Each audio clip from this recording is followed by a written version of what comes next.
안녕하세요 여러분, 금요 읽어주는 여자 천덩입니다. 오늘은 상품 설명서를 읽어드려야 돼서 구도를 좀 다르게 해봤어요. 이번 영상에서는 예금담보대출에 대해 상품을 읽어보도록 하겠습니다.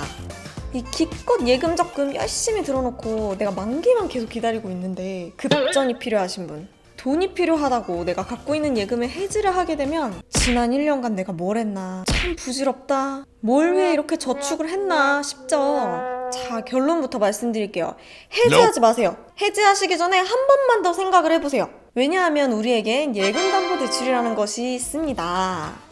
내가 갖고 있는 예금을 담보로 대출을 받는 건데 이게 또 대출이라는 단어가 들어가니까 괜히 무서워지거든요. 근데 신용대출 그리고 주택담보대출 이런 것들과는 완전히 다릅니다. 아마 들어보셨을 분들도 계실 것 같아요. 알고는 있는데 은행 가서 상담받기는 귀찮고 또 무슨 이자까지 내면서 대출이냐 하면서 그냥 해지하신 적 많으실 것 같은데요. 제가 이 상품 자세히 읽어드리고 중도해지 했을 때랑 이제 계산을 해서 비교를 해드릴 테니 이 영상을 보시고는 앞으로는 이 예담들을 쉽게 이용하실 수 있으실 것 같습니다.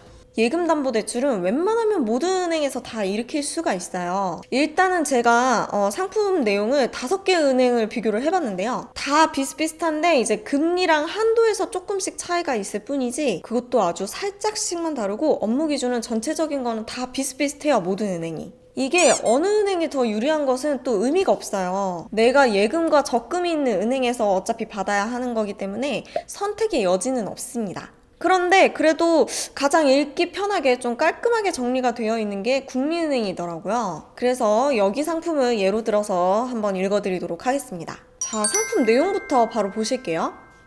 이건 예금담보대출이라고 말씀을 드렸어요. 이게 대출 상품인데 예금을 담보로 하는 거예요. 이제 당행에 예금이나 적금이 없으신 분들은 대출을 받으실 수가 없습니다. 당연한 거겠죠. 내가 국민은행에 예금 적금이 있는데 이걸 가지고 신한은행에 가서 대출을 받는다? 뭐 어거지로 가능은 할 수는 있겠지만 안 됩니다. 그렇게는 가능하지 않습니다. 이렇게 쭉 내려보시면 이제 상품 안내부터 볼게요.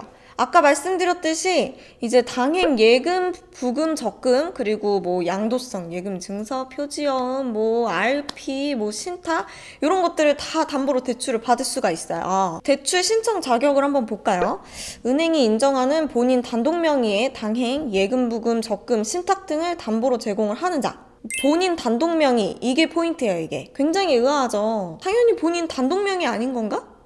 아니요, 여러분. 2명이서도 예금을 공동명의로 가입이 가능합니다. 뭐 자주 있는 일은 아니지만 가능해요. 사업상 공동명의로 한다든지 아니면 부부끼리도 가능하고요. 그리고 담보대출 취급이 불가한 경우도 있대요. 이제 예금 신규 가입일을 포함하여 2영업일 이내의 예금담보대출. 예금을 가입하고 이 영업일이 지나야 하는데 솔직히 이럴 거면 그냥 해지하는 게 낫고요. 그래도 이런 경우가 있을 수가 있어요.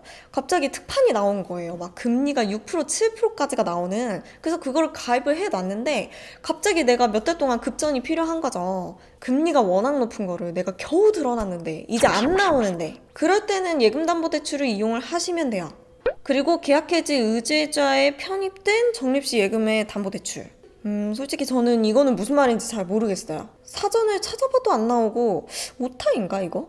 제 느낌상에는 뭐 어디 투자 상품이나 다른 것에 이렇게 걸려있는 예금 상품을 말하는 것 같아요. 압류되어 있거나 뭐 그런 통장은 당연히 안 되겠죠. 약간 뭔가 이슈가 있는 통장이다 싶으면은 이 예금담보대출이 가능한지 여부는 한번 알아보셔야 됩니다. 뭐 일반적인 내용은 아닌 거니까 넘어가고, 수신금리가 일반 공시금리 미만인 예금담보대출, 이것도 그렇게 일반적이지는 않아요. 이 비일반적인 것들까지 제가 다 설명을 하기에는 너무 루즈해지니까 영상이 넘어가고, 예금 잔액증명서 발급 계좌에 대한 발급 당일 담보대출, 이 예금 잔액증명서, 이거는 은근히 많이 알고 계실 텐데 보통 회사에서 끊는 경우가 많고, 이제 개인일 경우에는 유학을 간다던가 뭐 이민 또는 법원 업무들을 볼 때 발급하는 경우가 많이 있어요. 현재 내가 예금 잔액이 얼마 있느냐를 증명하는 서류이기 때문에 이거를 발급받은 당일날은 돈 인출이 안 되거든요. 그래서 여기도 발급 당일에는 안 된다고 얘기를 하고 있고요. 그리고 당행 신탁 중 비과세 가계 신탁은 이게 무슨 소리야? 그니까 그냥 간단하게 말씀을 드리자면 그냥 일반적인 우리가 그냥 저축을 위해서 가입을 하는 일반적이고 지극히 보통의 예금과 적금 상품에만 이제 담보대출이 가능하다는 거예요. 그리고 여기에 보시면 이제 복수 예부적금 담보로 하는 경우 최대 6계좌까지 가능이라고 적혀 있어요. 이제 여러 계좌로 최대 6개의 계좌를 담보로 지정을 해서 대출을 받을 수 있다고 합니다. 근데 이렇게 복수의 계좌로 담보를 취득을 할 일은 크게 없고요. 복잡해. 그렇게 안 해도 됩니다. 그냥 계좌 각각마다 여기 적금에는 100만원, 여기 적금에는 200만원 이런 식으로 대출을 받으실 수가 있습니다. 그리고 우리 대출 금액을 한번 한도를 볼까요? 예금 적금은 납입액의 95% 이내입니다. 요거는 은행마다 조금씩 다른데요. 뭐 90%에서 100%까지 해주는 은행들도 있어요. 그리고 장부가 신탁, 시가평가 신탁의 경우는 또 다른데 이렇게 평가 금액이 있는 투자 상품은 웬만하면 예담대를 받기보다는 차라리 일반 대출 상품을 상담을 받으시는 게 더 좋으실 수는 있어요. 자, 대출 기간 및 상환 방법.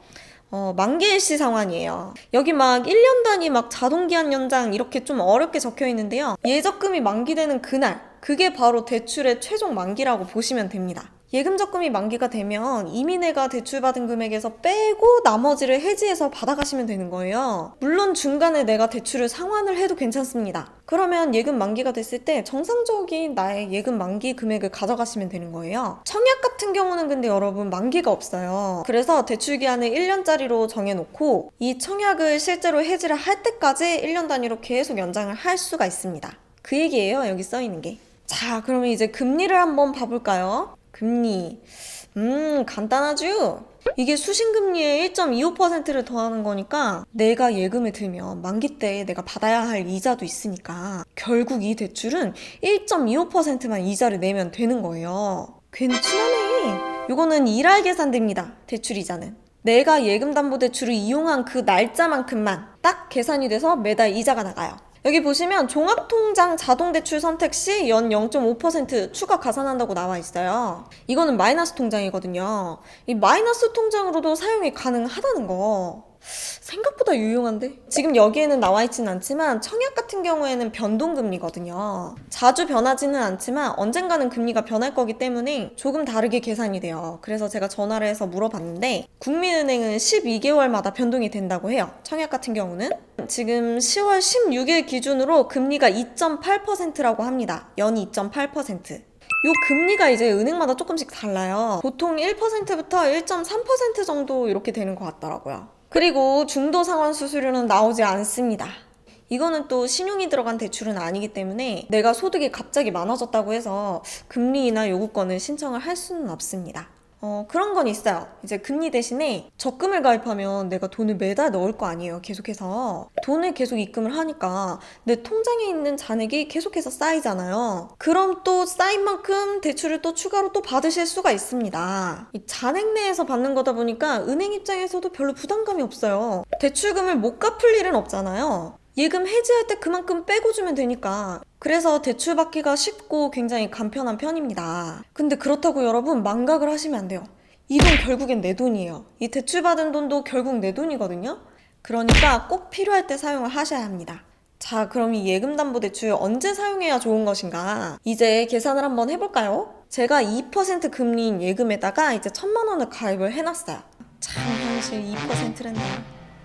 1월 1일에 가입했고 이제 9개월이 지나서 10월 1일 시점으로 얘기를 해볼게요. 자, 저는 이제 곧 이사를 가서 보증금이 필요해요.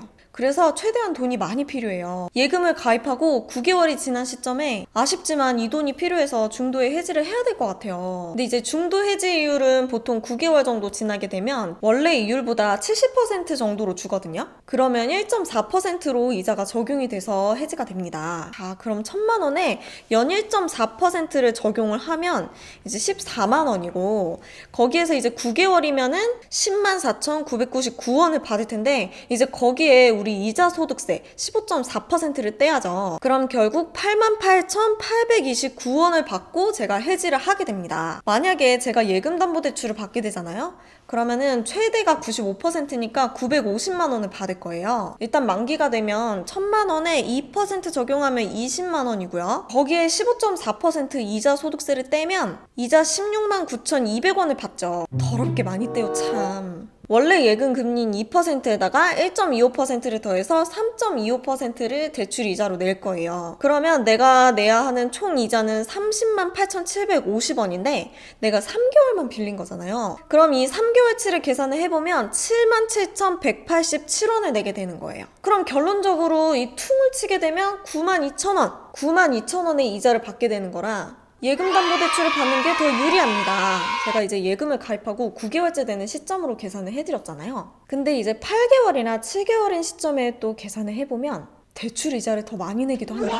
그럼 이게 중도 해지를 하는 게 더 이익일 수도 있어요. 이거는 그래서 내가 해지를 할 시점에 계산을 해봐야 하는데 이왕이면 만기가 3개월 미만으로 남아있는 예금을 담보로 대출을 받으시는 거를 추천을 드립니다. 아니면 내가 금방 갚을 수 있는 돈이 필요할 수도 있는 거잖아요. 예를 들면 내가 한 달 후에 이제 이사를 가야 돼서 계약금을 먼저 넣어야 해요. 지금 내가 살고 있는 집을 이제 한 달 뒤에 나가면 그때 보증금을 받아서 그 계약금을 다시 충당을 할 수가 있으니까 이럴 때 딱 한두 달만 사용할 금액이다 라고 할 때 그럴 때는 중도 해지가 아니라 무조건 예금담보대출, 이 예금담보대출 언제 써야 하는지 이제 좀 감이 오시죠? 은행에 가서 내가 예금을 해지하려고 하면은 은행원이 물어봐요. 왜 해지하세요? 뭐 금액이 얼마가 필요하신데요? 그러면서 예금담보대출을 받으시라고 해서 업무를 해드리거든요. 근데 인터넷으로 혼자 하시는 분들은 내가 돈이 필요하다 싶으면은 예금을 해지해버리거나 아니면 신용대출을 받거나 이렇게만 생각을 하실 수도 있거든요. 예금담보대출 유용하게 이용하시면 손해를 보지 않는다는 거. 여러분, 과도한 빚은 가계경제에 위협이 됩니다. 나의 예금을 담보로 하는 거지만 어쨌든 대출이라는 점. 이자를 내니까 예전에 저 그런 분이 계셨어요. 20대 고객님이셨는데 이제 청약에 돈이 있었는데 약 한 400만 원 정도 있었던 것 같아요. 그래도 꽤 몇백 있었거든요. 그리고 매달 돈을 누군가가 입금을 해주고 있었어요. 와, 근데 그거를 매달 예금담보대출로 10만 원, 20만 원씩 계속 받아가시는 거예요. 그렇게 쌓인 예담대가 몇십 개가 있는 거예요. 눈치채셨어요? 엄마 아빠가 청약에 돈을 계속 넣어주고 있고 애가 성인이 되고 예담대의 실체를 알게 돼서 매달 자기 용돈인 것처럼 거기서 돈을 빼서 쓰는 거예요. 해지를 해버리면 엄마한테 걸리니까. 아니 근데 매달 그렇게 이자를 낼 거면 그냥 용돈을 달라고 얘기를 하겠다. 와, 진짜 이거 부모님한테 너무 알려주고 싶은데 그러면 안 되잖아요. 안 되거든요. 근데 진짜 매달 이 학생이 예담대 만기가 됐다고 알림에 계속 뜨는 거예요. 근데 그걸 또 계속 연장을 하더라고요. 하지만 이게 부모님 돈이라는 정황이 너무나도 맞지만 개인의 정보이기 때문에 저는 절대로 관여를 하면 안 되거든요. 나중에 부모님이 아셔서 무슨 일이냐고 이제 은행에 전화해서 따져도 알려드릴 수가 없어요. 무튼 부모님들이 이제 어릴 때부터 자녀분들 이름으로 청약을 많이 넣어주시기도 하는데 이제 성인이 됐으면 알아서 본인이 돈 벌어서 넣읍시다. 이거 어떻게 수습할 거니 너네? 여러분, 과도한 빚은 가계경제에 위협이 됩니다. 이렇게. 이번 영상으로 인해서 예금담보대출에 대해서 좀 정확히 아셨나요? 잘만 이용하면 손해보지 않는다는 점. 은행 홈페이지에 가보시면 제가 아까 보여드렸던 것처럼 굉장히 자세하게 나와 있어요. 그래서 꼭 한번 살펴봐 주시고 오늘 내용도 꼭 기억해 주시고요. 저는 다음 영상에서 또 찾아뵙도록 하겠습니다. 시청해 주셔서 감사합니다. 안녕히 계세요.